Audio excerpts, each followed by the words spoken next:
Congratulations on the film, you guys. Thanks. First, I love it. In my review, I said it's an indelible portrait. Damien Chazelle created an indelible portrait of a hopeful America with the help of a man willing to risk everything.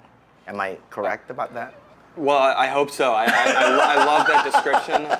That was definitely the intent, was to try to show the hope that guided Neil and this entire mission, but also on the flip side, the sacrifice, the cost, the heavy toll it took, and trying to look at both sides, because this wasn't something done by superheroes. You know, this was done by human beings, ordinary families like Mark's, and people pitching in together. Okay, we'll start with you, Mr. Damon. What got? I mean, you know, I love Whiplash. I love La La Land. But when I heard that you're gonna do First Man, I'm like, well, isn't he shooting for the stars a little bit? I'm not sure how you would do a docudrama. Yeah. Although I've been Team Damon, like what I said earlier. What got you interested in creating a docudrama that you haven't written, that you didn't write, right? No, I worked with the great screenwriter Josh Singer. He wrote the script, and it's all his, and based on an amazing book by Jim Hansen, biography of Neil called First Man. But it was really amazing. It was just a new experience for me to work from something that wasn't in my own head. That was something outside of me.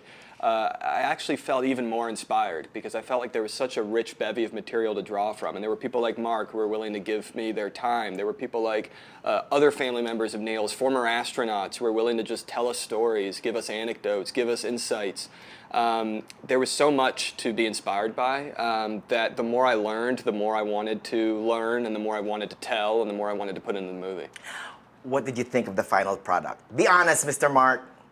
I love the final product. I wouldn't be here if I didn't love the final product. You know, Damien cared about telling the story the way it really happened. Right. You know, he didn't sensationalize. In fact, he kind of did the opposite. Yeah. He took away the sensationalism.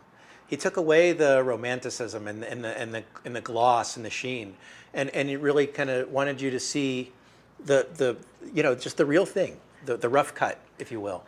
Yeah, you're right. On one end, it's like a human portrait, right, of a family, of a man, right? And on the other end, there's also all these political struggles. Yeah. And they kind of meld very well, I think.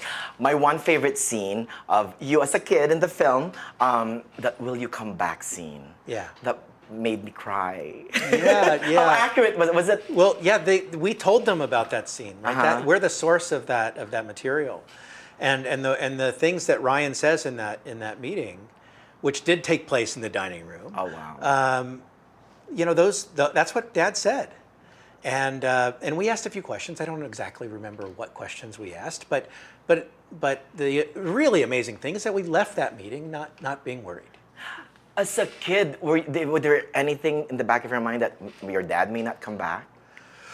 Well, we were always Dad was confident when he told us what was going to happen. And he said there was only about a 50-50 chance that they would actually land on the moon. Yeah. But he said, but we're confident in our spacecraft, and you know, there's been a lot of testing, and all the flights before have done really well. And so we just didn't worry. Wow. And how do you think I love Ryan Gosling and Claire Same. Foy. Yeah. Oh, yes. Love her. How did they portray? Did they give an accurate portrayal of your parents? Yeah, they did. Yeah. In an eerie, like, wow kind of way.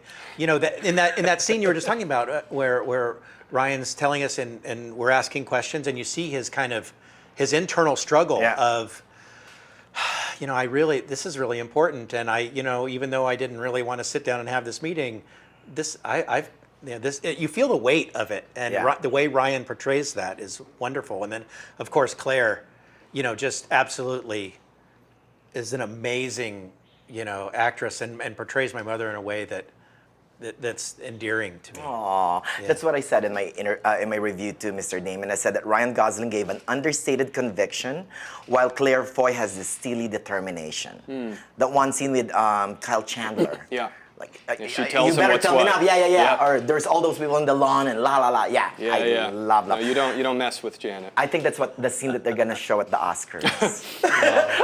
Fingers crossed. Fingers crossed. I certainly think Claire. Let's talk about some technical stuff real quick. Yeah. The moon.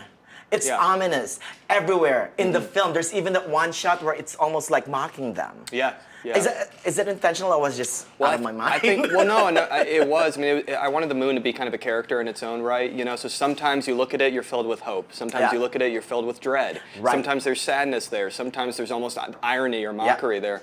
And then once you get there, it's something else entirely. Wow. So that's why we decided to, once we actually get to the moon, to change formats, to shoot that on IMAX, and to make the audience hopefully really feel the surrealness of stepping onto another celestial body. Yeah. And one quick thing, the cockpit, I agree with Ryan Gosling. You should have a theme ride. They pretty much did. That would be amazing. We will try. We will try. Thank you so much again. Congratulations. Thank you. And hopefully I'll see you at the Academy Awards. Great talking to you. I don't want to jinx it. No, thank you so much. Very Thank you much. guys. Yes.